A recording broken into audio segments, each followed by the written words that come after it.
اللهم صل على محمد وعلى آل محمد كما صليت على إبراهيم وعلى آل إبراهيم إنك حميد مجيد.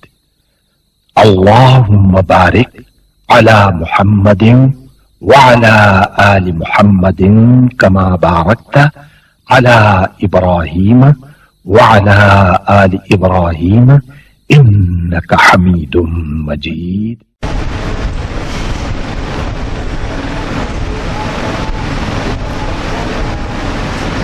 نحمدك يا مجيب كل سائل والصلاة والسلام على سيد الأنبياء والمرسلين وعلى آله وأصحابه وأزواجه وعلماء ملته أجمعين. أما بعد، فأعوذ بالله من الشيطان الرجيم. بسم الله الرحمن الرحيم. قال الله تبارك وتعالى في القرآن المجيد والفرقان الحميد في تنبيه الغافلين: والذين إذا فعلوا فاحشة أو ظلموا أنفسهم ذكروا الله فاستغفروا لذنوبهم ومن يغفر الذنوب إلا الله ولم يصروا على ما فعلوا وهم يعلمون. أولئك جزاؤهم مغفرة من ربهم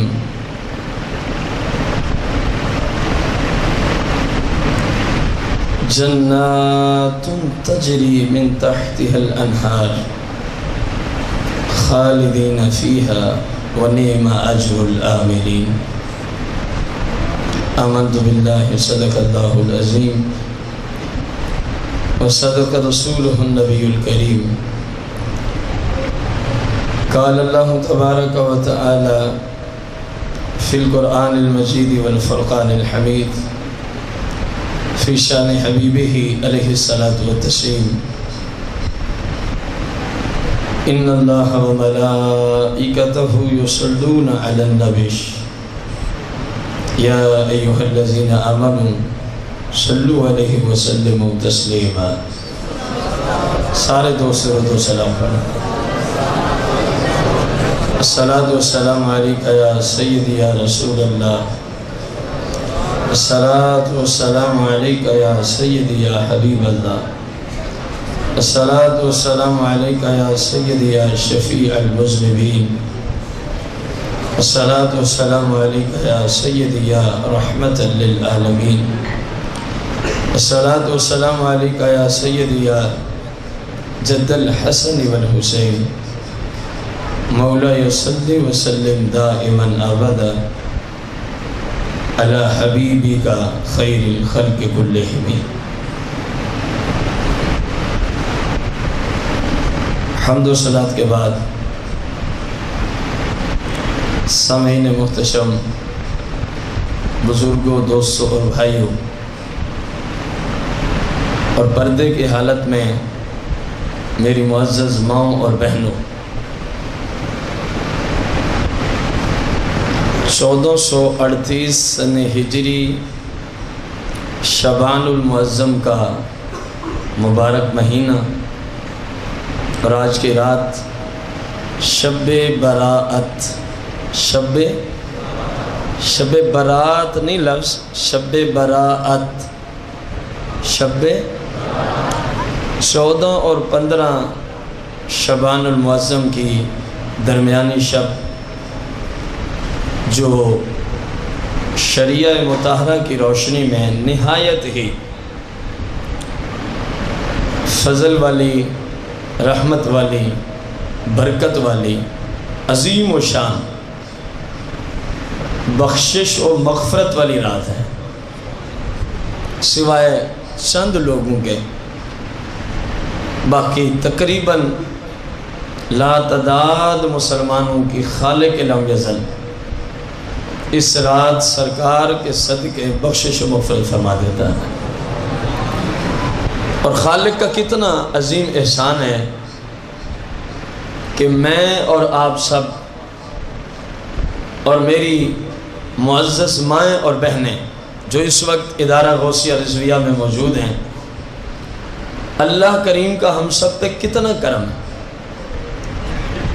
وہ مسلمان بھی میرے اور آپ جیسے ہیں جو اس وقت کھیل کود میں پڑے ہوئے ہیں، وہ مسلمان بھی میرے اور آپ جیسے ہی ہیں جو ایسی عظیم خوشخبریوں والی رات، بخشش والی رات، مغفرت والی رات، کہ جس رات خود احکم الحاکمین خود اعلان فرماتا ہے کوئی بخشش مانگنے والا ہے کہ میں آج اس کو جنت عطا فرماتا ہوں۔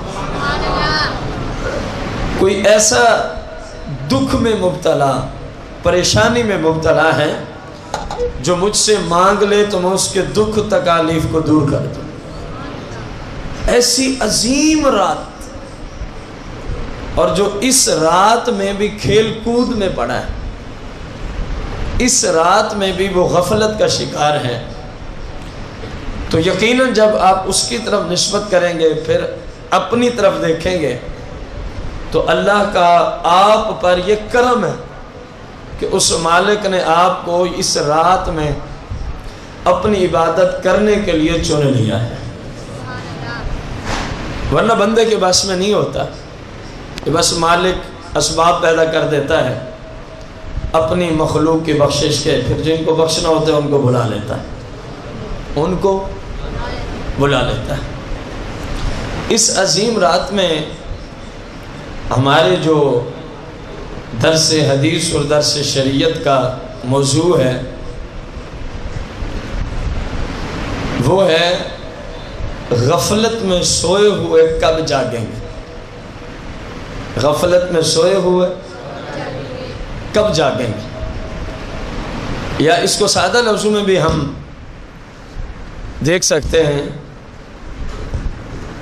اس کا موضوع کہ آخر غفلت کیوں، آخر غفلت کیوں، اس کا یہ بھی موضوع آسان لفظوں میں اگر ہم دیکھنا چاہیں تو بن سکتا ہے۔ نعرہ تکبیر، اللہ اکبر، یا رسول اللہ، یا رسول اللہ، نعرہ رسالہ، یا رسول اللہ، نعرہ تحقیق، نعرہ تحقیق، نعرہ حیدری، نعرہ حیدری، نعرہ حیدری۔ درود شریف پڑھ لیں۔ جنریٹر کی طرف موضوع چنا گیا آخر غفلت کیوں، یا غفلت سے کب بیدار ہوں گے۔ اور میں جب اس کو دیکھ رہا تھا تو کچھ اسباب ایسے ہوتے ہیں جو قدرتی بن جاتے ہیں، جو کیا ہوتے ہیں، جو سب سے پہلی روایت ہم نے آج پڑھنی ہے اس کا تعلق بھی اسی رات کے ساتھ ہے۔ کون سی رات؟ اور اگر آپ غور کریں تو آج ایک برکت نہیں، آج دو برکتیں، ایک شب برات ہے، ایک جمعہ کی رات بھی ہے۔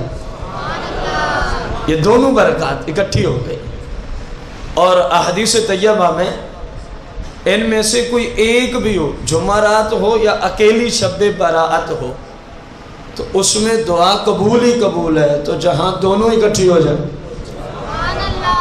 کتنا کرم ہے اللہ کریم کا ہماری ذات پر، ہمارے اوپر۔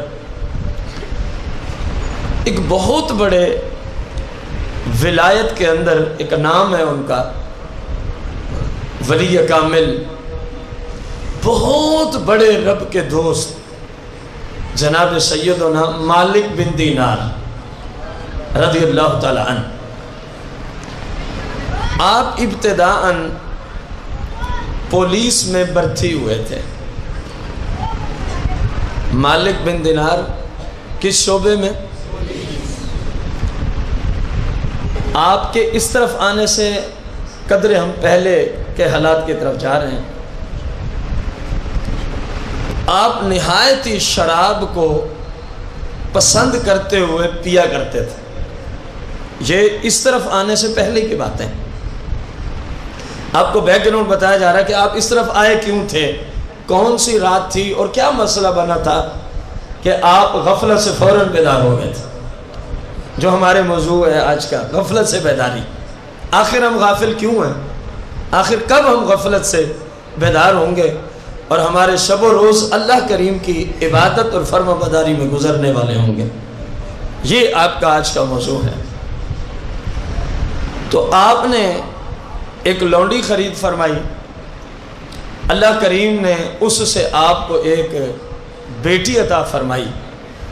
حتیٰ کہ جب وہ بچی کچھ چلنے پھرنے اور پکڑنے کے قابل ہوئی تو اکثر مالک بن دینار فرماتے ہیں جب میں شراب پینے کے لیے رکھتا تو وہ بچی جو ہے اس کو ہاتھ مارتی اور وہ شراب ڈول دیتی.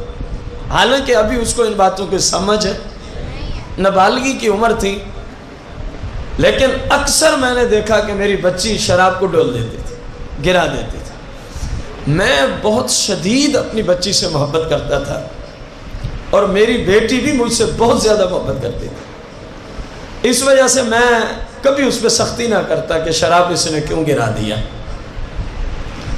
حتیٰ کہ اللہ کریم کا کرنا ایسا ہوا کہ وہ شاید 2 سال کی عمر کو پہنچی تو میری بیٹی کا انتقال ہو گیا. میری بیٹی کا انتقال ہو گیا. مجھے بہت زیادہ دکھ پہنچا, تکلیف پہنچی, بہت زیادہ رنج و الم. وقت گزرتا گیا حتیٰ کہ ایک رات آتی ہے جس کو مسلمان اور احادیث میں شب برات کہا جاتا ہے, جیسے کہ آج کی رات. اور اس رات جو شب برات کی رات تھی وہ بھی جمعہ رات کی رات تھی جیسے آج ہے. میں اس طرف اشارہ کر رہا تھا اپنے جملوں میں, قدرتی اسباب بن جاتے ہیں. جو پہلا واقعہ شب برات کی رات ہی توبہ کا, ان کی توبہ کا اور غفلت سے بیداری کا سبب بنی, اور رات بھی ایسے ہی تھی جیسے آج ہے کل جمعہ. کل اتنی غفلت میں تھے آپ اس وقت. فرماتے ہیں کہ شب برات کی رات بھی میں نے اس رات عشاء کی نماز ادا نہیں کی تھی. نشے میں دھت میں سو گیا. نشے میں دھت میں جب سوتا ہوں تو میں کیا دیکھتا ہوں, قیامت کا دن برپا ہے. خواب کے عالم میں قیامت کا دن, میدان حشر لگا ہوا ہے, ہر بندہ اپنی میں غرق ہے, اپنے کیے کی سزا کے اعتبار سے ہر بندہ اپنی میں غرق ہے. میں کیا دیکھتا ہوں کہ نہایت ہی ایک لمبا چوڑا بہت بڑا اژدہا ہے جو میری طرف آ رہا. میں اس سے بچنے کی غرض سے بھاگتا ہوں تو میں آگے بھاگ رہا ہوں, پھر پیچھے دیکھتا ہوں تو وہ میرے پیچھے پیچھے بھاگتا ہوا آ رہا. بھاگتے بھاگتے میں ایک نہایت ہی کمزور اور بزرگ سفید ریش سفید لباس میں ملبوس کے پاس پہنچا. میں نے کہا بزرگوں آپ مجھے امان نہیں دے دیتے, آپ مجھے بچا نہیں لیتے اس اژدہے سے جو میرے پیچھے لگا ہوا. وہ کہنے لگا بیٹا میں تو بہت کمزور ہوں اور یہ بہت طاقتور ہے, میں اس سے آپ کو بچا, ہاں آپ آگے جائیں, ممکن ہے اللہ کریم آپ کے لیے کوئی اسباب پیدا فرما دے, آپ آگے جائیں. فرماتے میں آگے دوڑ رہا ہوں تو وہ سانپ میرے اژدہا پیچھے پیچھے دوڑتا ہوا چلا رہا. یہ عالم خواب کی بات ہے, عالم رؤیا کی بات. چلتے چلتے چلتے میں ایک ایسی جگہ پہنچا کہ جہاں پر آگے آگ ہی آگ ہے, جہنم ہی جہنم, آگے جہنم ہے اور پیچھے اژدہا ہے. میں نے کہا اب تو میں نہیں بچتا, اب تو میں ہلاک ہو گیا. آگے دوزخ ہے, پیچھے اژدہا ہے. کہا ایک فرشتے نے آواز دی چیختے ہوئے، نہیں نہیں مالک بن دینار تیرا ٹھکانہ دوزخ نہیں بلکہ تو اس طرف دوڑ، شاید اللہ تیرے لیے کوئی اسباب پیدا فرماتا۔ فرماتے میں دوسری جانب دوڑتا ہوں تو پھر آگے وہی بزرگ سفید کپڑوں میں ملبوس اور نہایت کمزور۔ میں نے کہا بابا جی آپ میری ہیلپ نہیں کرتے، یہ میری جان کھایا جا رہا ہے۔ اس نے کہا بیٹا میں بہت کمزور ہوں اور یہ سانپ یہ اژدہا بہت طاقتور ہے، میں کیسے اس کا مقابلہ کروں؟ اب آگے جائے ممکن ہے اللہ کریم آپ کے لیے کوئی اسباب پیدا فرما۔ سیدنا مالک بن دینار رضی اللہ عنہ فرماتے ہیں میں دوڑتے جا رہا ہوں حتیٰ کہ مجھے آواز دی گئی کہ سامنے دیکھو ایک چاندی کا پہاڑ ہے، اس پہاڑ کی طرف جاؤ، ممکن ہے وہاں مسلمانوں کی امانتیں رکھی ہوئی ہیں، ممکن ہے تیری بھی کوئی امانت موجود ہو۔ مالک بن دینار رضی اللہ تعالیٰ عنہ فرماتے ہیں میں اس طرف دوڑا، اژدہا میرے پیچھے ہی ہے، سانپ میرے، جو اس کی وجہ سے مجھے خوف ملا، جو اس کی وجہ سے مجھے ڈر ملا، بس میں پسینہ ہی پسینہ چھوٹا ہوا ہے میرے پورے جسم پر، عالم خواب میں، اور جب بیدار ہوتے تو حالت وہی تھی، پورا جسم پسینے سے شرابور تھا۔ فرماتے ہیں جب میں اس طرف گیا تو اعلان ہوتا ہے، ایک شخص مجبور پریشان حال آیا ہے، اے مسلمانوں کی امانتوں ذرا جھانک کے دیکھو کہیں اس کا کوئی وارث تو نہیں اس طرف۔ مالک بن دینار کہتے ہیں جب اعلان ہوا تو چاندی سے نہایت ہی نورانی شکلیں لیے ہوئے چھوٹے چھوٹے بچے ظاہر ہوتے ہیں، نور علی نور ان کا جسم ہے۔ میں نے پوچھا کہ یہ کون ہے؟ کہا گیا یہ مسلمانوں کے وہ بچے ہیں جو نابالغی کی عمر میں فوت ہو کے آتے ہیں، وہ یہاں ٹھہرتے ہیں۔ بس اتنی بات ہو رہی تھی، میں نے دیکھا میری بیٹی بھی آ رہی ہے، میں نے دیکھا میری بیٹی بھی آ رہی، چلتے چلتے چلتے میری بیٹی میرے قریب آ جاتی ہے، حتیٰ کہ میری داڑھی میں ایک ہاتھ ڈال دیتی ہے محبت کرتے ہوئے۔ میں نے کہا بیٹی مجھے اس سے بچا، مجھے اس اژدہے سے۔ تو بیٹی نے دوسرا ہاتھ یوں اس کی طرف اشارہ کیا تو وہ اژدہا جیسے آگے آ رہا تھا ویسے پیچھے دوڑنا اس نے شروع کر دی، اور ایک جملہ بولا بیٹی نے باپ کو، کہا کیا ابھی بھی وقت نہیں آیا؟ ابھی بھی وقت نہیں آیا کہ آپ غفلت سے بیدار ہو جائیں؟ کیا ابھی بھی وقت نہیں آیا کہ آپ اپنے رب کی نافرمانیاں چھوڑ دیں؟ کیا ابا حضور ابھی وہ وقت نہیں آیا کہ آپ اللہ کریم کی شریعت کی مخالفت ترک کر کے اپنے رب کی فرما برداری میں زندگی گزارنا شروع کر دیں؟ اتنی گفتگو اس بچی نے کی۔ مالک بن دینار کہتے ہیں میں نے پوچھا بیٹی مجھے یہ تو بتا یہ اژدہا کیا تھا، اور وہ جو بزرگ مجھے ملا کمزور سا وہ کیا ہے؟ کہا ابا حضور یہ جو اژدہا ہے نا یہ آپ کے برے عمل ہیں، جو دنیا میں آپ برائیاں کرتے ہیں، جو دنیا میں آپ نے گناہ کیے اور گناہ کر کر کے آپ نے اس کو اتنا مضبوط اور اتنا طاقتور بنایا۔ اور میں نے پوچھا بیٹی وہ کمزور بزرگ کون تھا؟ کہا ابا جان وہ آپ کی نیکیاں تھی، وہ آپ کی، کیونکہ دنیا میں آپ نیکیاں کم کرتے ہیں اس لیے آپ کی نیکیوں کو جو شکل ملی، شکل تو نیکیوں والی خوبصورت ہے لیکن وہ نہایت کمزور ہے، وہ کم ہے، اس لیے وہ تجھے بار بار کہتے رہے بیٹا یہ بڑا قوی ہے، میں تو کمزور ہوں، میں تیری کیسے ہیلپ اور مدد کر سکتا ہوں؟ ابا حضور جس کے جیسے عمال زیادہ ہوتے ہیں جب وہ قبر و آخرت میں آتا ہے، نیکیاں زیادہ ہوں تو حسین و جمیل صورتیں اس کے سامنے اس کو عذاب سے بچانے کے لیے آ جاتی ہیں، اور اگر اس کے گناہ زیادہ ہوں تو ایسی اژدہے سانپ بچھو اس کو ہلاک کرنے کے لیے آ جاتے ہیں، حتیٰ کہ اس کو جہنم میں ڈال دیا جاتا ہے۔ ابا حضور کیا ابھی وہ وقت نہیں آیا کہ آپ اللہ سے ڈر جائیں، آپ اللہ کا خوف کھائیں، آپ نافرمانی والی زندگی کو چھوڑ دیں اور جو غفلت کی چادر تانی ہوئی ہے ابا حضور آپ اس غفلت سے باہر آ جائیں؟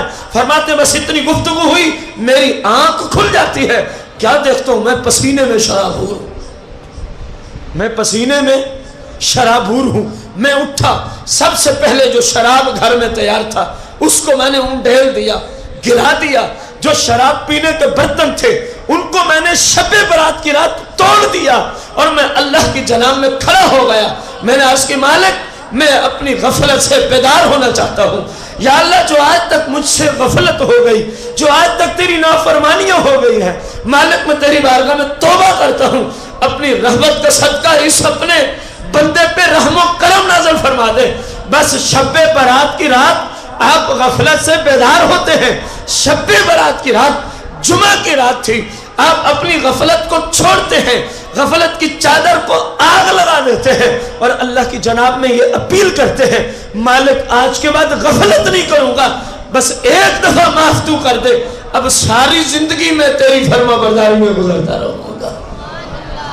مالک بن دینار رضی اللہ تعالی عنہ اس خواب کی وجہ سے آپ اللہ کی بارگاہ میں ایسی توبہ کر گئے, ایسی سچی توبہ کی, ایسی غفلت کی چادر کو ذبح کیا کہ آج جہاں بڑے بڑے اللہ کے اولیاء کا نام کتابوں میں آتا ہے, جہاں بڑے بڑے اولیاء کا ذکر آتا ہے, اللہ کے دوستوں کا, پرہیزگار متقی لوگوں کا جہاں ذکر آتا ہے, وہاں سر فہرست کتب شریعت میں, کتب احادیث کے, کتب روایات میں, کتب سیر میں جہاں اسلامک حوالے سے ٹاپک چلائے جا رہے ہوتے ہیں, اسلامک حوالے سے گفتگو چل رہی ہوتی ہے, جہاں اللہ والوں کا ذکر کرنا مقصود ہوتا ہے, وہاں پر سر فہرست سیدنا مالک بن دینار بھی تشریف لے آتے ہیں.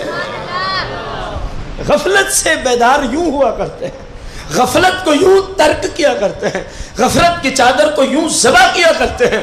یا ایسا عمل تھا کہ آج کی رات بڑے بڑے لوگوں کی بخشش ہو جائے گی, بڑے بڑے مجرمین کی کیا ہو جائے گی, لیکن جو شراب پیتا ہے اس کی بخشش آج کی رات بھی نہیں ہو سکتی.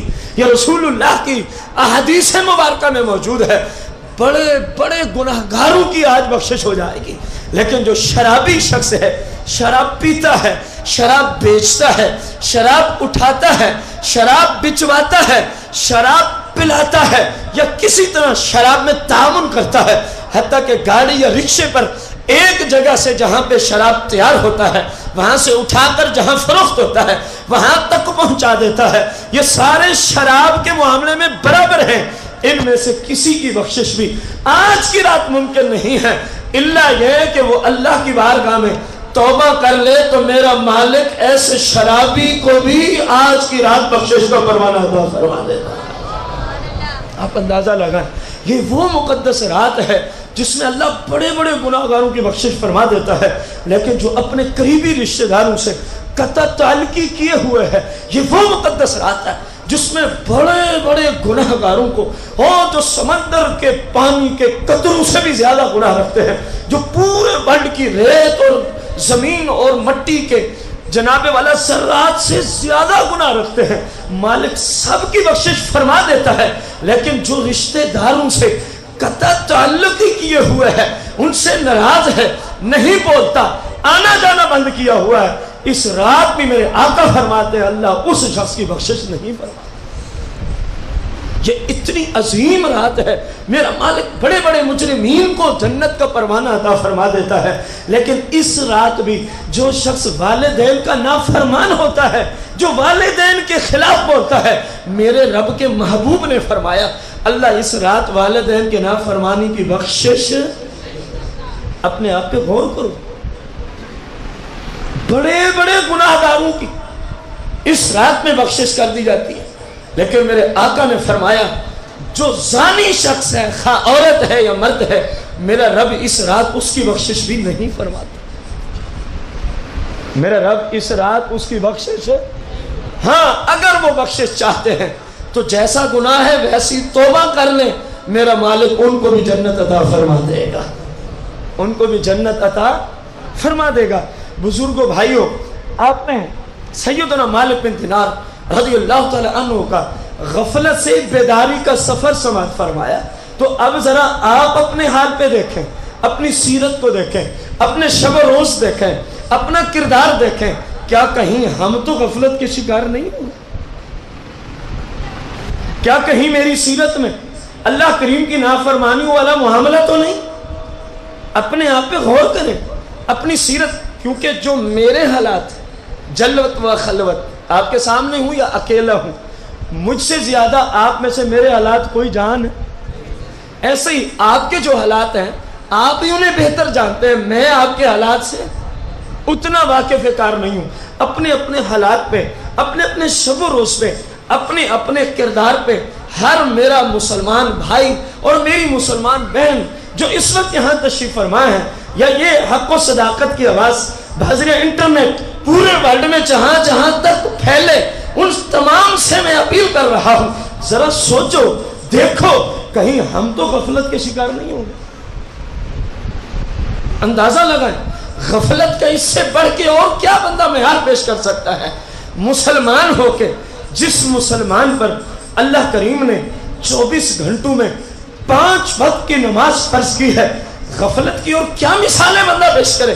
یہ مسلمان ہے کہ اس کو اللہ کی بارگاہ میں جھکنے کی فرصت نہیں ہے، یہ مسلمان ہے اس کو نماز پڑھنے کی فرصت 24 گھنٹوں میں اخبار پڑھنے کے لیے ٹائم موجود مسلمان کے پاس، 24 گھنٹوں میں فلمیں، ڈرامے، گانے باجے پہ اپنی عاقبت برباد کرنے کے لیے ٹائم مسلمان کے پاس موجود، 24 گھنٹوں میں بازاروں میں، حماموں پر، چائے کی دکانوں پر، یا مختلف انداز سے پارکوں میں، تفریح گاہوں میں، یا سیر و سیاحت کے اندر ہر طرح کا ٹائم مسلمان کے پاس موجود ہے۔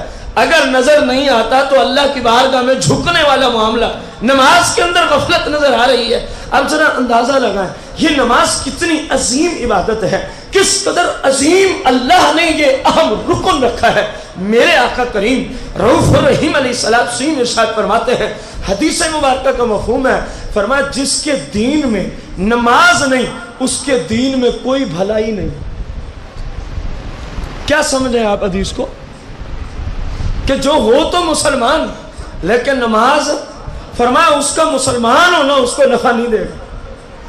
میرے آقا کریم اور حدیث میں ارشاد فرماتے ہیں، میں آپ کو بتا رہا ہوں کہ غفلت کی انتہا سے بھی ہم آگے نکل گئے، حد ہی کوئی نہیں ہے جو ہمارے اندر غفلت آ چکی ہے، حد ہی کوئی نہیں ہے کہ بندہ اس حد کو بیان کرے۔ ائمہ اربعہ آپ کو اس اور انداز سے سمجھاؤ کہ حد سے گزر گئے ہیں۔ ائمہ اربعہ سیدنا امام اعظم ابو حنیفہ محمد نعمان بن ثابت رضی اللہ عنہ، سیدنا امام مالک رضی اللہ عنہ، سیدنا امام شافعی رضی اللہ عنہ، سیدنا امام احمد بن محمد بن حنبل رضی اللہ عنہ، ائمہ اربعہ پورے ورلڈ میں مسلمان شریعت کی رہنمائی ان نفوس قدسیہ سے لیتے ہیں۔ قرآن و سنت کی روشنی میں انہوں نے اصول مقرر کیے، انہوں نے شریعت کو سمجھایا، پورے ورلڈ کے مسلمان ان کے پیچھے کھڑے ہیں، ان کے پیچھے انہی سے پوچھ لیں نماز نہ پڑھنا کتنی بڑی غفلت۔ امام اعظم ابو حنیفہ رضی اللہ تعالی عنہ کا فتویٰ، جو مسلمان 5 وقت نماز نہ پڑھے عدالت اسلامیہ پر فرض ہے اس کو پکڑے قید خانے میں ڈال دے، جب تک توبہ کر کے 5 وقت کی نماز کا پابند نہ ہو جائے۔ اسلامی سلطنت کے فرما روا پر فرض ہے ہر اس رعایا کے شخص کو قید خانے میں ڈال دے کہ جو 5 وقت کی نماز ہے کب تک پڑا رہے گا قید خانے میں؟ جب تک توبہ کر کے 5 وقت کی نماز کا پابند ہے۔ یہ ایک امام کا فتویٰ ہے، باقی تینوں کا ایک ہی فتویٰ ہے۔ امام شافعی احمد بن محمد بن حنبل اور امام مالک کیا فتویٰ ہے؟ کان کھول کے سننا۔ فرمایا کہ اسلامی سلطنت کے حاکم پر، قاضی پر، جج پر فرض ہے کہ جو مسلمان 5 وقت کی نماز بالغ بھی ہے، عاقل بھی ہے، 5 وقت کی نماز نہیں پڑھتا تو ائمہ ثلاثہ نے حکم دیا جج پر، قاضی پر، سلطنت کے حاکم پر فرض ہے کہ ان سب کو قتل کرا دے، ان سب کو کیا کرا دے؟ قتل کرا دے۔ کوئی پیشی نہیں ہے، کوئی مہلت نہیں ہے، کوئی توبہ کے لیے کہنے کی حاجت ہی نہیں ہے، بس پکڑو اور ذبح کر دو۔ یہ تو دنیاوی سزا ہے، یہ تو کیا ہے؟ دنیاوی سزا ہے۔ کبھی سوچا ہے کہ آخرت میں کیسے سامنا ہوگا؟ میرے آقا کریم علیہ السلام نے ارشاد فرمایا جس نے جان بوجھ کے صرف ایک نماز قصدن چھوڑ دی، سرکار فرماتے ہیں اس کا جہنم کے اس دروازے پہ نام لکھا جاتا ہے جس دروازے سے اس کو جہنم میں دھکے دیے جائیں۔ کبھی غور کیا آپ نے؟ رسول کریم علیہ السلام فرماتے ہیں جو مسلمان نماز نہیں پڑھتا، قیامت کے دن اللہ کریم ایسے مسلمان کو جہنم کی اس وادی میں داخل فرمائے گا جہاں فرعون، حامان اور ابئی جیسے لعین پڑے ہوں گے۔ اندازہ لگائے فرعون کون ہے؟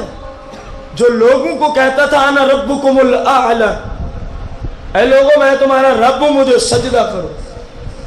سرکار نے فرمایا فرعون وہ جس نے خدائی دعویٰ کیا، اپنے آپ کو سجدے کرواتا تھا، عبادت کے سجدے، تعظیمی نہیں، کہتا تھا میری عبادت کرو۔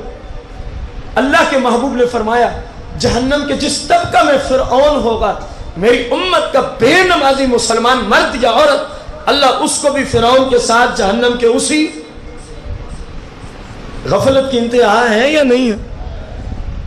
ابھی کچھ اور پڑھوں یا اتنے سے سمجھ آ گیا کہ انتہا سے بھی آگے؟ نماز کو ترک کرنا غفلت کی انتہا سے بھی آگے غفلت ہے، انتہا سے بھی آگے کی غفلت ہے۔ میرے آقا کریم علیہ السلام فرماتے ہیں جس کی ایک نماز قضا ہو گئے گویا اس کے اہل و عیال، اس کا مال، اس کا گھر، سب کچھ تباہ و برباد ہو گئے۔ آپ میں سے کون ہے جو اپنے ہاتھ سے اپنے مال کو بھی، اپنے گھر کو بھی، اپنے بیوی بچوں کو بھی پٹرول چھڑک کے کیا لگا دے؟ کوئی بیٹھا؟ جواب تو دے۔ پورے مجمع میں کثیر اجتماع ہے، کوئی ہے ایسا دانشور، عقل مند، ادیب جو کہ جی میں اپنے آپ کو، بیوی کو، بچوں کو، اہل و عیال میں جتنے ہیں سب کو، اپنے تمام مال اور جائیداد کو اور گھر کو پٹرول چھڑک کے کیا لگاتا ہوں؟ ہے کوئی بہادر شخص، کوئی شجاع؟ اور میرے آقا کیا فرما رہے ہیں؟ جس کی ایک نماز فقط رہ گئی، قضا ہو گئی، فرمایا ایسے ہی ہے اس کے اہل و عیال بھی ہلاک ہو گئے، اس کا مال بھی ہلاک ہو گیا، اس کا گھر بھی تباہ و برباد ہو گیا۔ ادھر تو ہم بہادری نہیں کرتے تھے، ادھر ایک کیا کئی نمازیں ہماری ضائع ہو رہی ہیں۔ ذرا سوچو تو صحیح، کوئی 25 سال کا بیٹھا ہے، کوئی 20 کا بیٹھا ہے، کوئی 15 کا بیٹھا ہے، کوئی 30، کوئی 35، الحاظ القیاس 60، 70، 80، 85، 90 تک بیٹھے ہیں احباب۔ کب سے نمازیں قضا ہو رہی ہیں کوئی پتہ ہے؟ کب سے یہ غفلت کی چادر تانی ہوئی ہے کوئی پتہ ہے؟ ایک ضائع ہو تو یہ نقصان ہے، اور جس کو پتہ ہی نہیں ہے کہ کتنی رہ گئی ہیں، ذرا سوچے تو صحیح وہ رب کی بارگاہ میں کیسے سامنا کرے۔ کیا آپ نے کبھی نہیں مرنا؟ جن کو سمجھ آئے چلو وہی بولے، آپ نے کبھی بھی نہیں مرنا؟ مرنے کے بعد کوئی حساب کتاب نہیں دینا؟ اللہ نے ہم سے پوچھنا نہیں ہے؟ تو تیاری کیا ہے؟ سوائے غفلت کے اور ہمارے پلے ہی کچھ نہیں، سوائے نافرمانیوں کے اور ہمارے پلے ہی۔ آخر کب جاگو گے؟ کب بیداری کی طرف اٹھو گے؟ کب غفلت کو ذبح کرو گے؟ کب غفلت کی چادر کو چاک چاک کر کے اپنے رب کی بارگاہ میں جھکنے والے بن جاؤ گے؟ کیا ابھی وہ وقت نہیں آیا؟ جبریل علیہ السلام سے کوئی طے کر لی ہے کہ مجھے آپ نے اتنے سال موت دینے کے لیے نہیں آنا، آخری مہینے میں جا کے توبہ کر لیں گے؟ کسی نے طے کیا ہو؟ وہ تو ایک سانس بھی آگے پیچھے نہیں جانے دیتا۔ اور سرکار کی بارگاہ میں عرض کی یا رسول اللہ، جب ہم کسی بندے کو لے کے آتے ہیں تو گھر والے روتے پیٹتے کیوں ہیں؟ ہم نے کوئی ظلم کیا ہے ان کے ساتھ؟ ہم کوئی زیادتی کرنے جاتے ہیں ان کے ساتھ؟ اللہ کا جو قانون ہے اس کے مطابق ہی ہم جاتے ہیں، یہ پھر بھی روتے رہتے ہیں، پیٹتے رہتے ہیں۔ یا رسول اللہ، خشکی و تری میں جتنی بھی جاندار ہیں ان تمام کے چہروں کو جبریل علیہ السلام کہہ رہے ہیں میں روزانہ 5 مرتبہ تکتا ہوں۔ کس کس کا ٹائم آ گیا؟ 5 بار روزانہ ہماری موت دینے کے لیے جلیل ہمیں دیکھ لیتا ہے۔ خشکی و تری پورے جہان کی مخلوقات کون دیکھ رہتا ہے؟ بولیں تو صحیح، اسرائیل۔ ایک دن میں کتنی بار؟ اور یہ وہی اسرائیل ہے جو میرے آقا کے نور سے پیدا کیا گیا۔ تو بات سمجھ آئی ہے آپ؟ جو آپ کے نور کے فیض سے پیدا ہو، وہ تو پورے جہان والوں کو روزانہ 5 مرتبہ خشکی و تری کی مخلوقات کو دیکھ لے، اور جن کے نور سے یہ خود پیدا ہوا ہے ان کو دیوار کے پیچھے کا پتہ نہ ہو۔ سمجھ گئے نا آپ جملہ؟ خدا را رسول اللہ کو جو سرکار کو اللہ نے شان دی ہے نا، ویسا رسول مانا جائے۔ جو اللہ نے آپ کو رتبے دیے ویسا ہی نبی مانا جائے۔ اپنی مرضی کے مطابق سرکار کو ڈھالنے کی اسلام میں اجازت، اللہ نے آپ کو بے مثل و بے مثال بنایا۔ تو مسلمان کا عقیدہ بھی یہی ہو، سرکار بے مثل و بے مثال ہے، سرکار بے مثل و۔ روزانہ 5 بار اسرائیل میرے اور آپ کے چہرے کو تکتا ہے، کہیں اس کا ٹائم تو نہیں آ گئے؟ ابھی بھی غفلت سے ہم بیدار نہیں ہوں، ابھی بھی کیا غفلت سے بیداری کا وقت نہیں آیا؟ اور اندازہ لگائیں آپ ہماری حالت کیا سے کیا ہوتی جا رہی ہے۔ ہم کن کن نت نئے گناہوں کے اندر پھنستے جا رہے ہیں۔ اللہ کریم کی نافرمانیوں میں ہم اپنے آپ کو یوں سمجھے بہت بڑا جال ہے جس میں ہم پھنساتے جا رہے ہیں، جس سے نکلنے کا کوئی راستہ نظر دور تک نہیں آتا۔ ذرا غور کریں، صبح سے شام تک اپنے گھر میں ہی غور کر لیں، شام سے صبح تک اپنے گھر کے حالات پہ غور کر لیں، اپنی سیرت پہ غور کر لیں، آپ اپنی اولاد کی تعلیم پہ غور کر لیں۔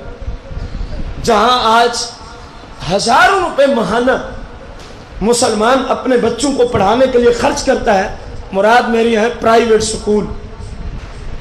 کبھی سوچا ہے آپ کے بچوں کو ڈوز کیا مل رہی؟ ناچنا وہ سکھاتے ہیں، گانے باجے وہ سکھاتے ہیں آپ کی اولاد، بچیوں اور بچوں کو اکٹھا وہ بٹھاتے ہیں، بچیاں اور بچے ایک دوسرے کے ہاتھ پکڑ کے ڈانس کرنا وہ سکھاتے ہیں۔ بتاؤ تو صحیح کہاں پیسہ خرچ ہو رہا ہے؟ البتہ رشتہ داروں میں ایک جملہ بولنے کے قابل ہم ہو گئے، ہمارا بچہ فلاں سکول میں پڑھتا ہے، اتنی فیس ہم ماہانہ دے رہے ہیں۔ تو میرے بھائی یہ کوئی فخر کی بات نہیں ہے، میرے بھائی یہ کوئی تکبرانہ بات نہیں ہے، اس پہ تو تجھے غور کرنا چاہیے کہ تیری حلال کی کمائی حرام کاموں کی تعلیم پہ خرچ ہو رہی ہے۔ اچھا میں نے غلط کہا ہے؟ بولے جن کو سمجھ آ ذرا۔ پرائیویٹ سکولوں والے بچوں کو یہی کچھ نہیں سکھلا رہے، یہودیوں کی تعلیم نہیں دے رہے، عیسائیوں کو کلچر، یہودیت کی ثقافت امت مسلمہ کی آنے والی نسلوں میں یہ اجاگر نہیں کر رہے۔ کبھی کسی ماں نے جا کے وہاں اعتراض کیا؟ کبھی کسی باپ نے وہاں جا کے احتجاج کیا کہ ہم تو مسلمان ہیں، ہماری اولاد تو مسلمان ہے، ہمارا نصاب تو قرآن و حدیث ہے، ہم تمہیں ہزاروں روپے ماہانہ اس لیے تھوڑی دیتے کہ ہماری بچیوں کو تم ننگے آنا اور جانا سکھاؤ، ہم تمہیں اس لیے ہزاروں روپے تھوڑی دیتے ہیں ہمارے بچوں کو گانے باجے کی تعلیم دو، ہم تمہیں ہزاروں روپے اس لیے تھوڑی دیتے ہیں کہ بچیاں اور بچے اکٹھے ہو کر ڈانس کریں، ناچیں، اور اللہ کی لعنت اور اللہ کا غضب وہاں نازل ہو۔ اللہ کریم کتنا ناراض ہوتا ہوا ان والدین سے جو ناچنے کی فیسیں دے رہے ہیں، جو بچوں کو گانے باجے سکھانے کی فیسیں ادا کر رہے ہیں، جو بچوں کو یہود و نصارہ کی ثقافت اور ان کا کلچر سکھلانے کے لیے ہزاروں روپے ماہانہ خرچ کر رہے ہیں۔ اور پھر ظلم بلائے ظلم یہ ہے جب کوئی ایسا بے حیائی کا، فحاشی کا، بے غیرتی کا فنکشن ہوتا ہے، اللہ کے عذاب کو غضب دینے کا فنکشن کرتے ہیں سکولوں والے، جب کوئی اللہ کے عذاب کو دعوت دینے والا فنکشن کرتے ہیں سکولوں والے۔ غضب یہ ہے اب صرف اولاد تک نہیں معاملہ، بلکہ پیغام ملتا ہے آج والدین بھی ساتھ آئیں۔ نہیں ہوتا کیا؟ ہم مسلمان ہیں، کس منہ کے ساتھ اپنے آپ کو ہم مسلمان کہتے ہیں؟ جہاں میں بھول جاؤں، آپ میرے بھائی اور بزرگ ہیں، کھڑے ہو کے سمجھا دیں، انشاءاللہ میں رجوع کر لوں گا جہاں میری غلطی ہو۔ کیا یہ سارا کچھ نہیں ہو رہا؟ آخر کب غفلت سے ہم آئیں گے بیداری کی طرف؟ کب ہم اپنے آپ کو اللہ کی نافرمانی سے بچانے والے ہوں گے؟ جو تعلیم بندہ انجینئر بن جائے، ڈاکٹر بن جائے، کیا حاصل ہوگا؟ زیادہ سے زیادہ دولت، وہ بھی پتہ نہیں کس نے دیکھی ہے، وہ بھی پتہ نہیں، بڑا لمبا چوڑا پیریڈ ہے، ضروری تو نہیں کہ بندہ اتنا عرصہ زندہ رہے، بھلے اس کی عاقبت برباد ہو گئی، اللہ رسول ناراض ہو گئے، ان کی نگاہ پیسوں پہ کھڑی ہے، دولت پہ لگی ہوئی ہے۔ یہ دولت کے پجاری لوگ ہیں، یہ دولت کے پجاری لوگ ہیں۔ میں پوچھتا ہوں، قرآن و حدیث کی اتنی تعلیم سیکھنا ہر مسلمان مرد و عورت پر، کہ جس سے اس کو پتہ چلے حلال کیا ہے، حرام کیا ہے، جائز کیا ہے، ناجائز کیا ہے، اس کا حکم کیا ہے؟ سوال ہے آپ سے۔ اس کا حکم وہی ہے جو نماز پڑھنے کا حکم ہے۔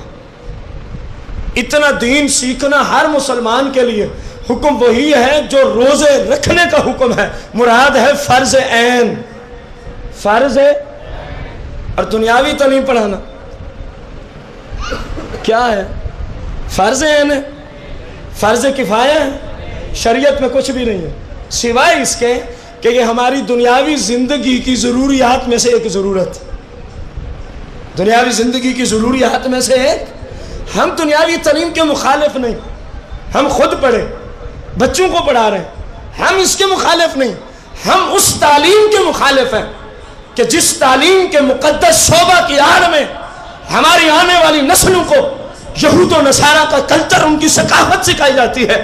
ہم اس تعلیم کے خلاف ہیں جس تعلیم کے دینے کے لیے ایک مسلمان کے خون پسینے کی حلال کی کمائی ماہانہ ہزاروں روپے ان کی جیبوں سے بٹورے جاتے ہیں۔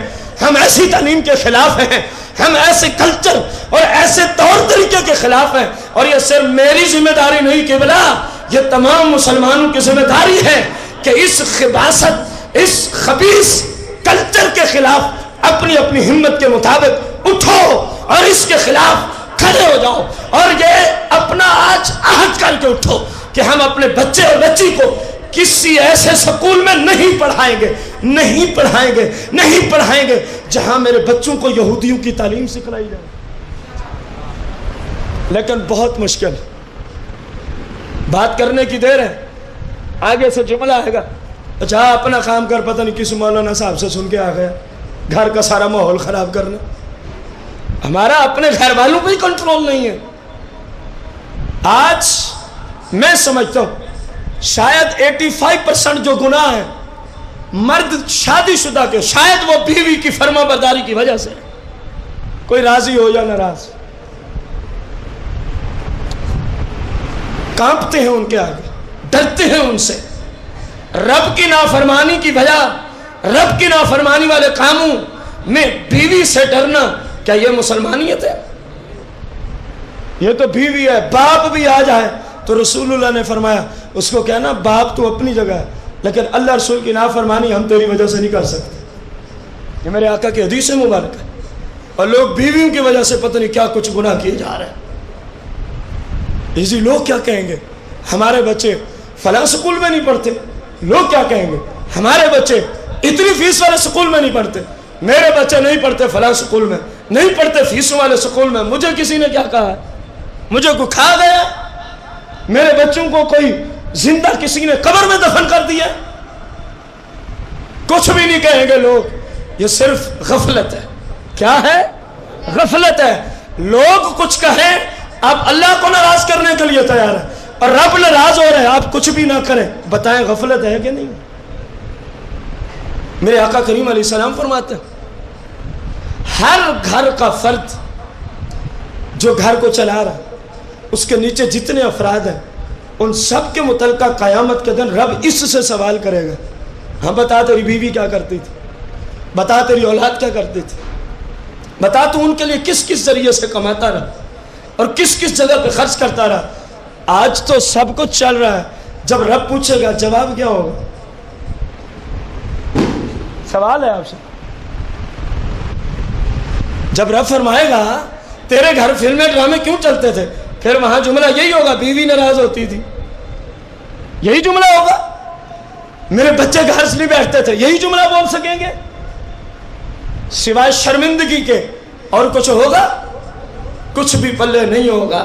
میرے بھائیوں آج وقت ہے، اور آج کی رات تو ویسے ہی بخشش کی رات ہے، خدا را اپنے رب کی بارگاہ میں جھک جائیے، غفلت سے بیداری کی طرف آؤ، خدا را نافرمانیاں جو ہو گئی ان کو چھوڑ دیں، اللہ سے معافی مانگنا آپ کا کام ہے، میرے آقا کی حدیث کا تقاضا ہے، آپ کے سارے گناہوں کو معاف فرما دینا احکم الحاکمین کا کام ہے۔ بندہ آ کے تو دیکھے، بندہ رب کی بارگاہ میں جھک کے تو آپ اندازہ لگا۔ جو میں نے آیت تلاوت کی تھی اس کے تحت اس کا شان نزول آپ کو عرض کرتا ہوں، اور پھر آج جو ہمارے ہاں غفلت ہے اس کو بھی دیکھنا۔ جب مدینہ منورہ میں مسلمان مکہ سے ہجرت کر کے تشریف لے آئے تو سرکار علیہ السلام نے وہاں پر اخوت کا ایک رشتہ قائم کیا۔ کس چیز کا؟ مدینہ کے رہائشی ایک مسلمان کا مکے سے جو ہجرت کر کے ایک مسلمان ہے اس کو کیا بنا دیا؟ بھائی بھائی بنا دیا۔ اس کے بعد غزوہ تبوک کا اعلان ہو جاتا کہ چلو جہاد میں چلو۔ ایک بھائی نام ان دونوں نفوس قدسیہ ہے کہ میں کسی وجہ سے نہیں لینا چاہوں گا، ہمارے یہاں ظرف نہیں، جو انصاری بھائی تھے وہ مدینے میں رہ گئے، یعنی مدینے کے رہائشی، اور مکے کا جو ایک رہائشی ان کا سرکار نے بھائی بنایا تھا وہ غزوہ تبوک میں چلے گئے اور اپنی بیوی کو اپنے اس بھائی کے سپرد کر گئے، اپنے اس بھائی کے سپرد کر گئے، اور کہا کہ میری بیوی، ان کی عزت، ان کی حفاظت آپ کے ذمہ ہے، آپ کے۔ وہ چلے گئے غزوہ تبوک پہ سرکار علیہ السلام کے ساتھ۔ نظام چلتا رہا، ایک دن ایسا آیا، یہ جو پیچھے بھائی بنا ہوا تھا، ان کی بیوی پردے کے پیچھے رہتی تھی، وہ جو جہاد پہ تھا، ایک دن شیطان انسانی شکل میں اس کے سامنے آیا اور کہا کہ پردہ اٹھا کے دیکھ تو صحیح آگے ہے کیا، پردہ اٹھا کے دیکھ تو صحیح آگے ہے کیا۔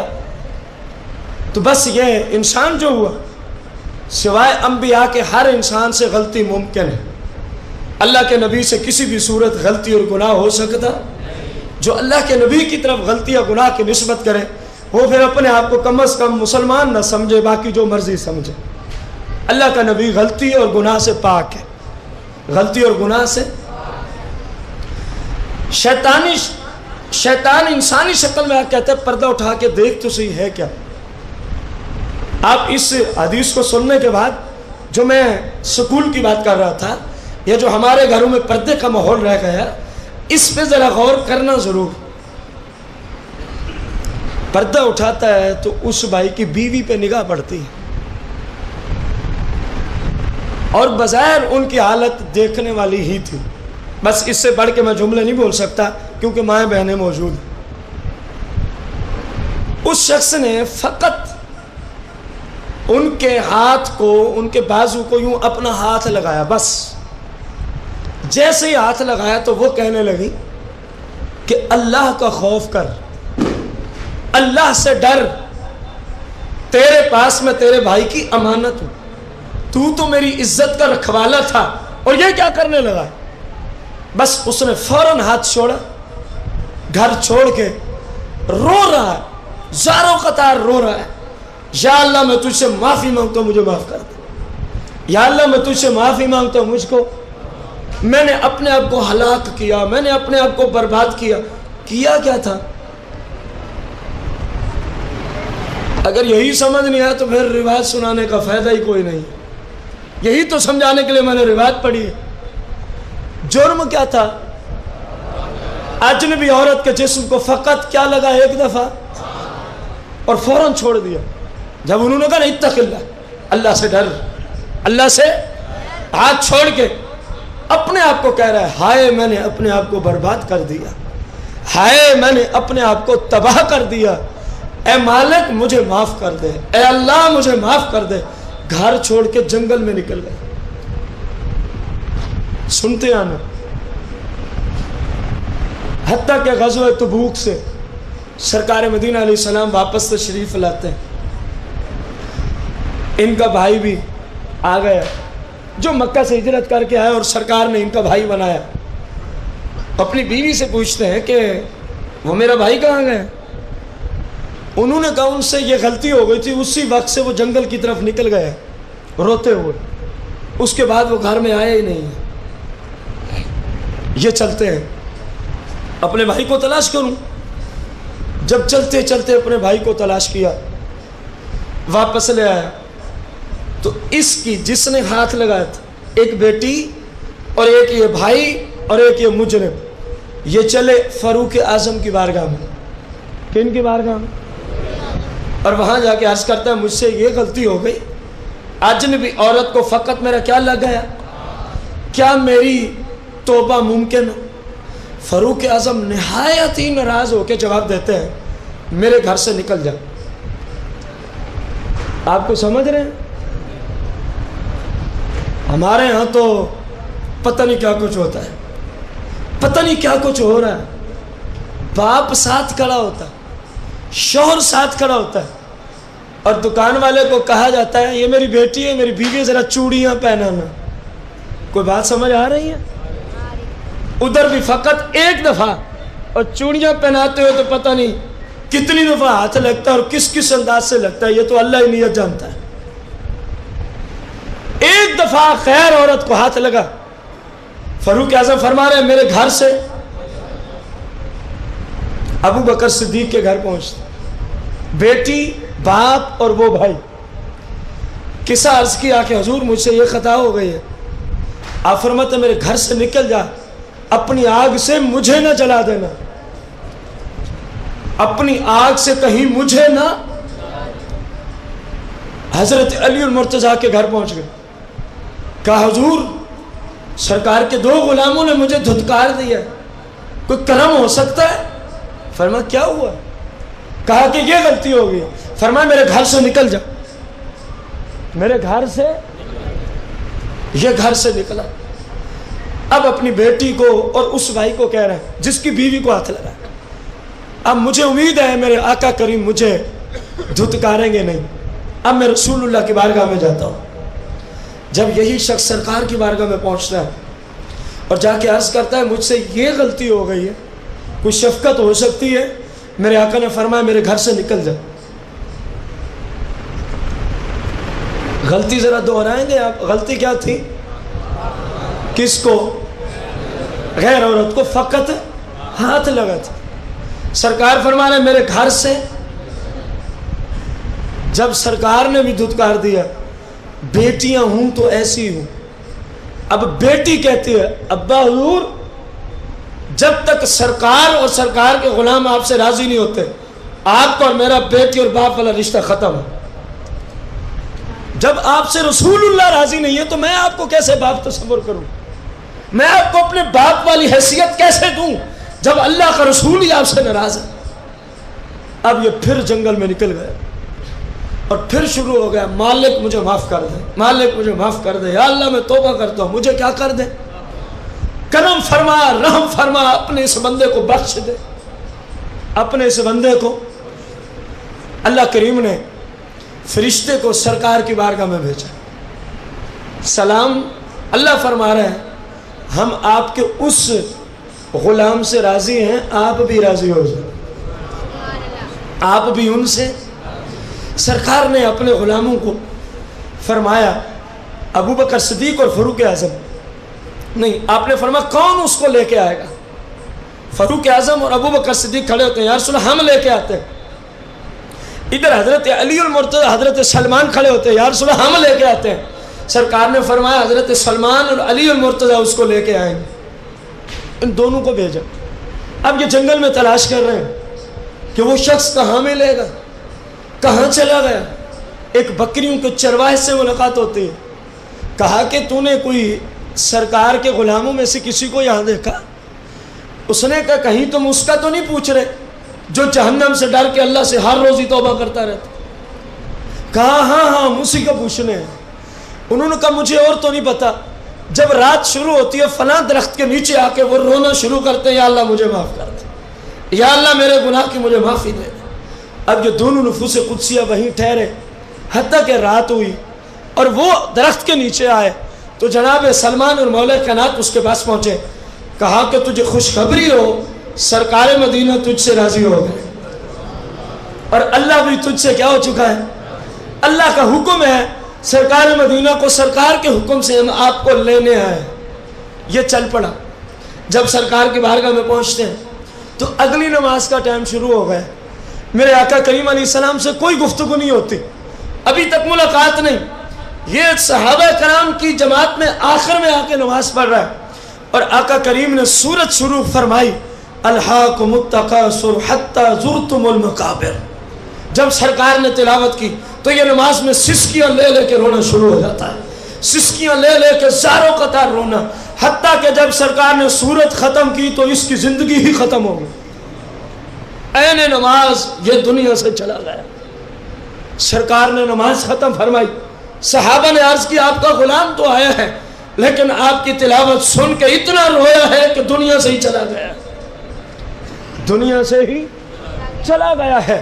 میرے آقا کریم تشریف لاتے ہیں، اس توبہ کرنے والے خوش نصیب شخص کی خوش نصیبی دیکھیں کہ جس مرے ہوئے شخص کو دیکھنے تاجدار انبیاء تشریف لا رہے ہیں، اور میرے آقا فرماتے ہیں اس کے غسل کا کفن کا اہتمام کرو، اس کا جنازہ ہم خود پڑھائیں، اس کا جنازہ ہم، روایت کو ہم یہیں روکتے ہیں، آپ کی طرف، آپ کے زمانہ کی طرف لوٹتے ہیں۔ وہاں فقط کیا لگا؟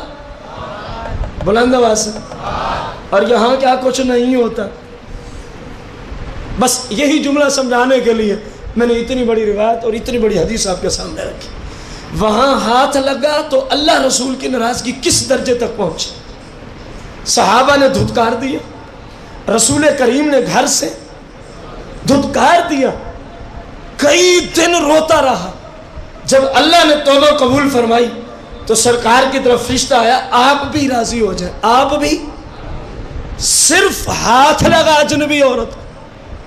اور ہمارے زمانے میں کون سا ایسا جرم ہے جو اجنبیہ اور اجنبی آپس میں نہیں کر رہے؟ آپ سے سوال، پھر بات وہیں آ کے رکے گی، پرائیویٹ سکول۔ ہاتھ لگنے کا اتنا بڑا جرم ہے جہاں اسلام میں، شریعت میں، قرآن میں، حدیث میں، وہاں غیر مردوں کے ہاتھوں میں ہاتھ ڈال کے جسم کے ساتھ جسم ٹچ کر کے ناچنا اور ڈانس کرنا معاذ اللہ کس درجے کا گناہ ہو، سمجھیں آپ کے نہیں؟ اور اس کام پر جو فیسیں ادا کر رہا ہے وہ کیا سمجھتا ہے اس پیسے پہ کل کو سوال نہیں ہوگا مجھ سے؟ وہ کیا سمجھتا ہے میرا رب مجھے نہیں پوچھے گا؟ وہ کیا سمجھتا ہے میں نے اللہ کی دی ہوئی روزی یہود و نصارہ اللہ رسول کے دشمنوں کے طریقے پہ خرچ کی، کیا اللہ سوال نہیں کرے گا؟ کب غفلت سے بیدار ہونا؟ سوال ہے آپ سے، گھنٹے کے قریب ہونے کو ہے، ایک ہی سوال چل رہا ہے، کب غفلت سے بیدار ہونا؟ اور ساتھ ساتھ آپ احادیث کا درس سن رہے ہیں۔ تو اچھا انسان کون ہے؟ اچھا مسلمان کون ہے؟ عقل مند مسلمان کون ہے؟ اللہ کی بارگاہ میں رتبے والا مسلمان کون ہے؟ جو اللہ کی نافرمانیوں پہ لگا ہوا ہے یا توبہ کر کے فرما برداری میں؟ یہی سمجھ آتی ہے نا آپ کو؟ تو پھر کیا خیال ہے، جھکنا چاہیے ہمیں بھی کہ نہیں؟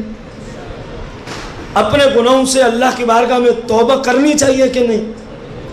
اس کو تو ہم کچھ بھی نہیں کہہ سکتے، اس کو تو ہم، جو جب گناہ کرتا ہے تو ادھر اپنے آپ کو کہتا ہے آج کے بعد اللہ کی روزی نہیں کھاؤں گا، اس کی تو مرضی ہے۔ جب گناہ کرتا ہے تو اللہ کی سلطنت سے نکل کے کرتا ہے، اس کی تو مرضی ہے۔ جب گناہ کرتا ہے اللہ کی نافرمانی تو اللہ سے چھپ کے کرتا ہے۔ جب گناہ کرتا ہے تو اس ارادے سے کہ عزریل آئے گا تو اس کو کیا کروں گا، جناب آپ چلے جائیں میں ذرا توبہ کر کے نیکوکار بن جاؤں۔ جو گناہ کرتا ہے اس کو تو ہم کچھ نہیں کہہ سکتے۔ جو کہتا ہے جب فرشتے مجھے پکڑ کے جہنم کی طرف گھسیٹ رہے ہوں گے میں کہوں گا نہیں نہیں میں نہیں جاتا، جس میں یہ 5 باتیں پائی جاتی ہیں اس سے تو ہماری کلام ہی نہیں ہے۔ اور دنیا میں کوئی ایسا بندہ آپ کو نظر جو ان 5 میں ایک کو بھی اپنا سکتا ہو، کوئی نظر نہیں آئے گا. تو پھر کیوں غفلت کا شکار ہم ہو گئے؟ پھر کیوں ہم اپنے رب کی نافرمانیوں پہ ڈٹے جا رہے ہیں، چلے جا رہے ہیں؟ زندگی تباہ و برباد ہو رہی ہے، جو مرضی ہو رہا ہے، کوئی اس طرف سوچنے کا ذہن ہی نہیں ہے. کیا مسلمان کا یہی طریقہ کار ہوتا؟ ممکن ہے تھوڑی سی کڑوی ہوں ہماری باتیں، لیکن نفع مند ہے اگر کوئی عمل کر لے تو. اگر کوئی، میرے آقا کریم علیہ السلام فرماتے ہیں قیامت کے دن عبادات میں سب سے پہلے جو اللہ پوچھے گا وہ نماز کے متعلق پوچھے گا. کس چیز کے بارے میں؟ اور جملے سننا حدیث کے. فرمایا میرے جس امتی کی نماز پوری ہو گئی، کیا ارشاد فرمایا؟ یعنی اس کی زندگی میں جتنی فرض تھی ساری پڑھ کے گیا ہو. میرے جس امتی کی نماز پوری ہو گئی، فرمایا مجھے اپنے رب پہ امید ہے نماز کی برکت سے میرا رب میرے امتی کو جنت عطا فرما دے گا. لیکن سوچیں کیا اس سوال کی ہماری تیاری ہے؟ اور حدیث جس کو حافظ ابن کثیر نے رضی اللہ عنہ البدایہ والنہایہ میں نقل کیا. آپ فرماتے ہیں امام باقر روایت کرتے ہیں، امام باقر روایت کرتے ہیں کہ سرکار مدینہ علیہ السلام نے ارشاد فرمایا جو مسلمان اپنی زندگی میں 5 وقت کی نماز کی کیا کرتا ہے؟ محافظت. کیا کرتا ہے؟ 5 وقت کی نماز پڑھتا ہے، سفر میں، حضر میں، ہر حال میں پڑھتا ہے، ہر کام کو چھوڑ کے اللہ کی جناب میں جھکتا رہا.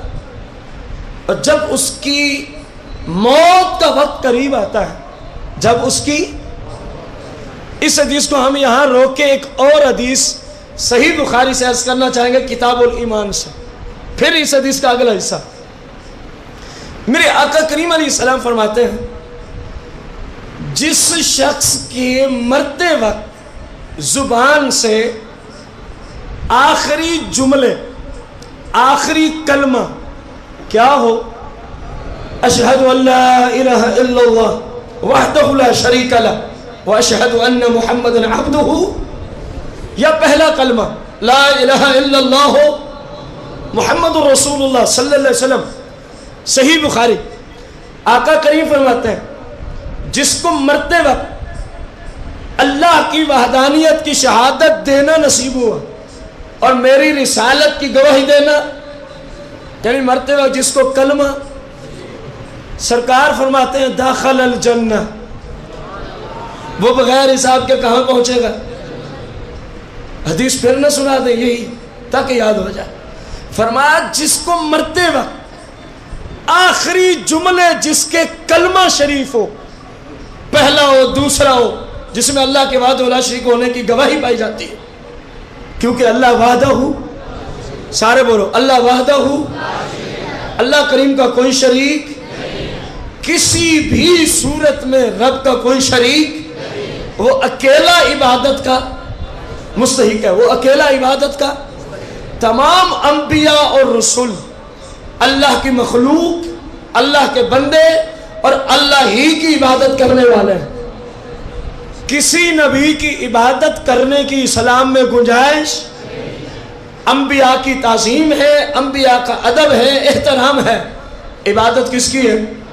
قال نبی صلی اللہ علیہ وسلم اعبدوا ربکم اکرموا نبیکم، او کما قال علیہ السلام، فرمایا عبادت رب کی کرو، تعظیم اپنے نبی کی کیا کرو.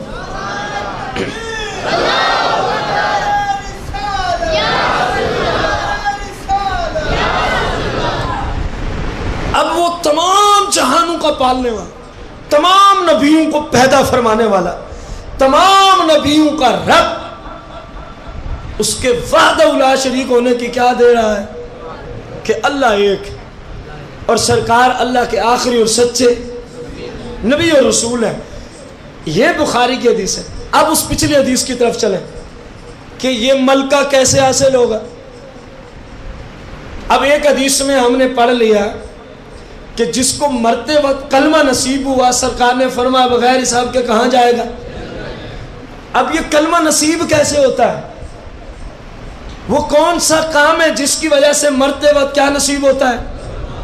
اگر حدیث سے اس کام کا آج پتہ چل جائے تو کیا مشورہ ہے؟ پھر وہ کام کرنا چاہیے یا نہیں؟ کہ اس کام کو بندہ کرے تو مرتے وقت کیا نصیب ہوگا؟ اور حدیث میں فرمایا جو مرتے وقت کلمہ پڑھے داخل جنت میں بغیر حساب کے۔ اب امام باقر رضی اللہ عنہ فرماتے ہیں سرکار نے فرمایا، ہم پہلی حدیث کا اگلا حصہ پڑھنے لگے جس کو چھوڑ کے آئے تھے، جو اپنی زندگی میں 5 وقت کی نماز کی محافظت کرتا ہے، ہر حال میں نماز پڑھتا رہتا، جب اس کی موت کا وقت کیا ہوتا ہے؟ قریب ہوتا ہے، ابھی مرا، اللہ کریم عزریل علیہ السلام کو حکم دیتا ہے، اے عزریل فلاں علاقہ میں فلاں گھر میں فلاں نامی بندہ ہے، اس کے موت کا وقت اب کیا ہے؟ کیونکہ وہ ساری زندگی 5 وقت کی نماز کو پڑھتا رہا ہے۔ اے عزریل جا، کون بھیج رہا ہے؟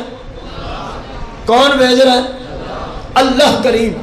اے عزریل جا، میرے اس بندے کو پہلے کلمہ پڑھانا، پھر اس کی روح قبض کر کے لے آنا، پھر ہم اس کو جنت تک پہنچا دیں گے۔ اب یہ کس کام کی وجہ سے؟ بلند آواز سے جن کو سمجھ آئی ہے، جو یہ کرنا چاہتے وہی بولیں۔ کتنے وقت کی؟ اپنی مرضی کی نہیں، اللہ کی شریعت کے مطابق، اللہ کریم کی شریعت کے مطابق۔ میرے آقا کریم علیہ السلام گھر سے باہر آتے ہیں، پت جھڑ کا موسم ہے۔ کون سا موسم تھا؟ پت جھڑ کا۔ سیدنا ابو ذر غفاری بھی سرکار کے ساتھ، سرکار نے ایک درخت کی 2 ٹہنیوں کو پکڑا اور سرکار ان کو یوں ہلا رہے ہیں، ٹہنیوں کو یوں، اس کے پتے گر گئے، اس کے پتے۔ آپ سے ایک چھوٹا سا سوال کر کے حدیث کی طرف آنا چاہوں گا، میں یا آپ کسی درخت کو پکڑ کے ہلا رہے ہوں، آنے والے کیا سوچیں گے؟ اس کو کیا ہوگا؟ یہی سوچیں گے نا۔ حالانکہ ہم عام لوگ ہیں، حالانکہ ہم، اور وہاں تاجدار انبیاء کی ذات، سرور کونین کی ذات ہے، دونوں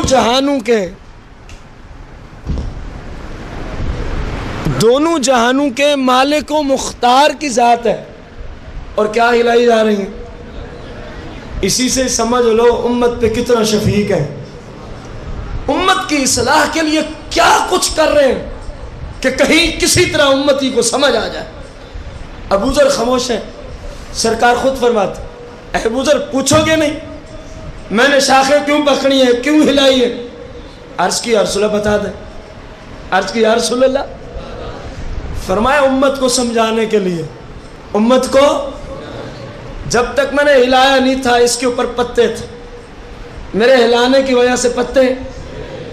فرمایا یہی مثال ہے میری امت کی 5 وقت کی نماز پڑھنے والوں کی، جب وہ 5 وقت کی نماز پڑھتے ہیں، جیسے ہلانے سے درخت کے پتے گر گئے، ان کے نماز پڑھنے کی برکت سے سارے گناہ گر جاتے ہیں۔ سارے گناہ کیا ہوتے ہیں؟ اللہ معاف فرما دیتا ہے، سارے گناہ ہی اللہ معاف فرما دیتا ہے۔ لیکن کرنا کیا ہے؟ 5 وقت کی نماز پڑھنی ہے۔ آج کے درس کی آخری بات، اور قرآن مجید سورہ المدثر سے، سورہ اس کے بعد جو آیت ہم نے خطبہ میں تلاوت کی تھی اس کا ترجمہ، اور پھر انشاءاللہ اگلے مرحلے کی طرف۔ قیامت کے دن جب جنتی مسلمان کہاں پہنچے ہوں گے؟ جنت میں۔ کہاں پہنچے ہوں گے؟ اور گناہگار مسلمان، اللہ معاف فرما، اللہ ہم سب کی بخشش فرما، ساری امت کی بخشش فرما، ہم سب کے تمام اہل و عیال گھر والوں کی بخشش فرما۔ اور دوسرے کہاں پڑے ہوں گے؟ دوزخ میں۔ اب قرآن کو پڑھو، یہ جو جنتی مسلمان ہیں اپنے محلات میں تختوں پہ بیٹھے ہوئے، اب قرآن کہتا ہے سوال کریں گے جہنمی مسلمانوں سے۔ قرآن یوں بولتا ہے فی جنات یتساءلون عن المجرمین، فی جنات، جنت میں بیٹھے ہوئے مسلمان یتساءلون، کیا کریں گے؟ کیا کریں گے؟ کون سی کتاب پڑھ رہے ہیں ہم؟ قرآن۔ اس سے زیادہ فضیلت، شان و شوقت والی کتاب اور کوئی موجود ہے؟ آخری درجے کی کتاب قرآن ہے شان و شوقت اور فضیلت میں۔ مسلمان جنتی سوال کریں گے یتساءلون، کن سے؟ عن المجرمین، کن لوگوں سے؟ گناہ گاروں سے، مجرمین سے۔ کیا سوال ہے؟ ما سلککم فی سقر، ما کس گناہ نے سالکا داخل کیا ہے، کم تمہیں، فی سقر دوزخ میں، فی سقر دوزخ میں۔ جنتی مسلمان جہنمی مسلمانوں سے پوچھیں گے، رب کا قرآن بیان کر رہا ہے کہ کس گناہ کی وجہ سے تم جہنم میں۔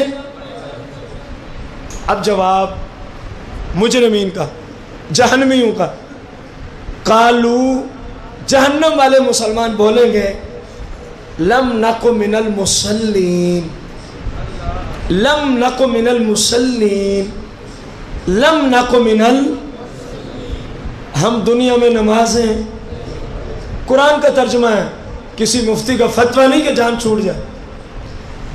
ہم دنیا میں، جب آپ سارے ترجمہ کریں گے میں پھر اگلی بات کی طرف، ہم دنیا میں، پیچھے والے بھی، ہم دنیا میں نمازیں اس وجہ سے، بولو بولو، کس کتاب میں ہے؟ ابھی بھی غفلت سے نہیں بیدار ہوں،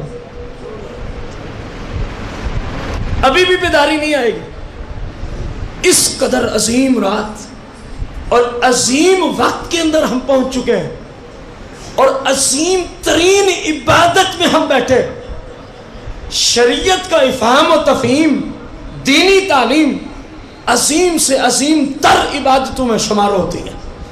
ایک مسئلہ سیکھنا آپ کے 1000 رکعت نوافل سے زیادہ ثواب کا متحمل ہوتا ہے۔ ایک شریعت کا مسئلہ سیکھنا یا سکھانا آپ کے 1000 جنازے پڑھنے سے زیادہ ثواب کا متحمل ہوتا ہے۔ ایک مسئلہ سیکھنا یا سکھانا 1000 مریض کی عیادت سے اللہ اس بندے کو زیادہ۔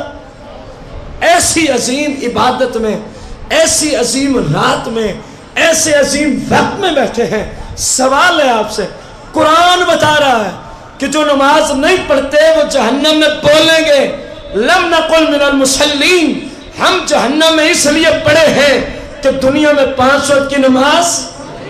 تو کیا آپ سے سوال ہے، بھائیوں سے، بزرگوں سے، ماؤں سے، بہنوں سے، بیٹیوں سے، کیا ابھی بھی غفلت سے بیدار ہونے کا وقت نہیں آیا؟ قرآن سے بڑھ کے کوئی ثبوت ہے جو ہم آپ کے سامنے رکھیں؟ قرآن سے بڑھ کے کوئی ریفرنس ہے جو ہم ریفرنس کے طور پہ آپ کے سامنے پیش کریں؟ قرآن سے بڑھ کر کوئی بڑی دلیل ہے جو ہم پڑھ کے آپ کے سامنے رکھیں؟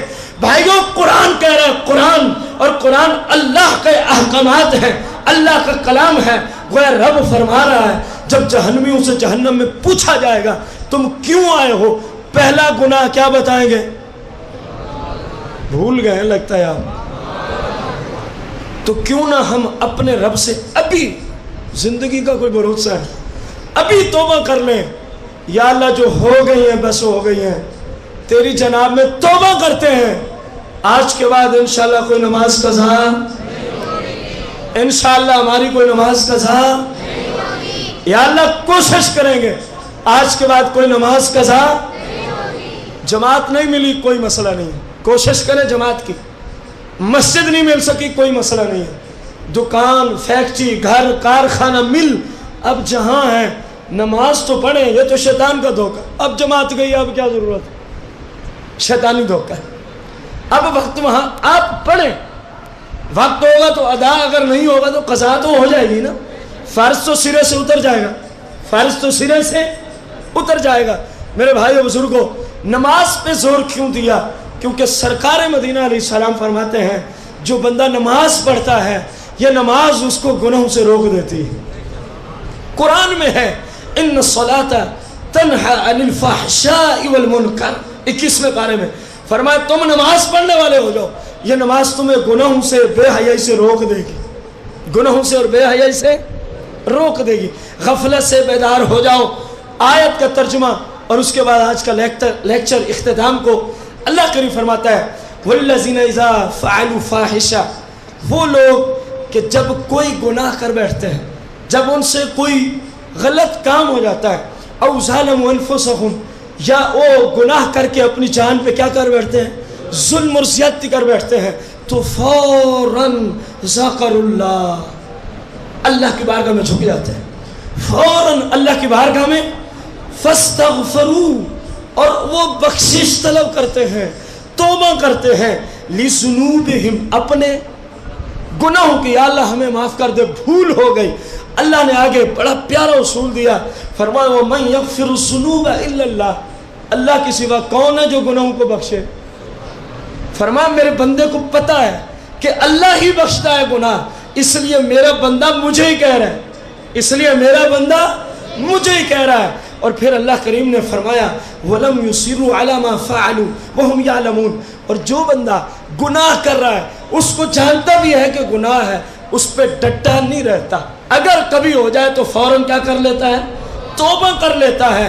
اللہ کریم فرماتا ہے اولئک جزاؤہم، یہی وہ خوش نصیب لوگ ہیں جن کے لیے ہم نے بخشش کا پروانہ لکھا ہوا ہے، بخشش کا، مغفرۃ من ربہم، ان کی رب کی طرف سے بخشش ہے ان کے لیے، وہ جنات، اور ان کے لیے کیا ہے، تجری من تحتها الانہار، اس جنت کے نیچے نہریں رواں دواں، اس جنت کے نیچے نہریں رواں دواں ہیں، خالدین فیہا، اور کبھی بھی ان کی جوانی ختم نہیں ہوگی، کبھی بھی ان کو جنت سے نکالا ہمیشہ ہمیشہ رہیں گے۔ فرمایا وَنِعْمَ أَجْرُ الْعَامِلِينَ، جو اچھے عمل کرتے ہیں اللہ نے ان کو کتنا پیارا اجر عطا فرمایا ہے، جو نیک عمل کرتے ہیں نعم اجر العاملین، اللہ نے ان کو کتنا احسن اجر اور ثواب عطا فرمایا ہے۔ میرے بھائیو خدارا یہ جو اپنے قرآن و سنت کا درس سنا ہے، یہ صرف اس لیے بیان کیا گیا کہ سننے والے غفلت سے باز آ جائیں، غفلت کو چھوڑ دیں، اپنے رب کی بارگاہ میں جھکنے والے، اللہ کی شریعت کے مطابق چلنے والے، اللہ کریم کی شریعت کے قوانین کو سیکھ کر ان کے مطابق زندگی گزارنے والے بن جائیں۔ اللہ کریم سے دعا گو ہیں اللہ مجھے آپ سب کو، ہماری تمام مائیں بہنیں جو تشریف لائی ہیں اور پوری امت مسلمہ کو اپنے محبوب کا صدقہ اللہ ہم سب کو ہدایت عطا فرمائے، ہدایت پر استقامت عطا فرمائے، اور قبر و آخرت کے عذاب سے محفوظ فرمائے، اپنے محبوب کی شفاعت کبریٰ نصیب فرمائے، اور جنت الفردوس میں رب ہم سب کو ایسا محل دے جہاں سے اس کے پیارے محبوب کا دیدار ہوتا ہی رہے۔ سرکار نے فرمایا نا، رب سے جب جنت مانگو تو جنت الفردوس مانگا کرو۔ کیا مانگا کرو؟ یا رسول اللہ کیوں؟ فرمایا ہم خود بھی جنت الفردوس میں ہوں گے۔ تو جب ہمیشگی کا گھر ہو، بندے نے ہمیشہ رہنا ہو، عیش و عشرت کی حدیں جہاں ٹوٹ جاتی ہوں ایسی عیش و عشرت ہو، اور مزے کی بات گھر وہاں ہو کہ بندہ مصطفیٰ کا پڑوسی ہو، کیا ہی خوش نصیبی ہے۔ اسی لیے فرمایا جب جنت مانگو تو رب سے جنت کیونکہ وہاں تمہیں تاجدار انبیاء کا دیدار ہوتا رہے گا، وہاں تمہارے پڑوسی سرور دو جہاں ہوں گے، وہاں تمہارے ہمسائے رسول کائنات ہوں گے۔ وہ کتنا ساری جنت کی نعمتیں ہیچ ہیں، ساری جنت کی نعمتیں نیست و نابود کے درجے میں ہیں۔ جب میرے آقا کے دیدار کی بات آتی ہے، میرے آقا کا دیدار پوری جنت سے زیادہ قیمتی ہے، میرے آقا کا دیدار ساری جنتی نعمتوں سے زیادہ عظیم نعمت ہے۔ اللہ سے دعا گو ہیں اللہ جنت الفردوس میں ہم سب کو اپنے محبوب کا پڑوس عطا فرمائے، جو سنا اللہ اس پہ عمل کی توفیق عطا فرمائے، سچی توبہ کر کے اللہ صراط مستقیم پہ چلنے کی ہمت عطا فرمائے۔ آمین بجاہ النبی الکریم علیہ الصلاۃ والتسلیم۔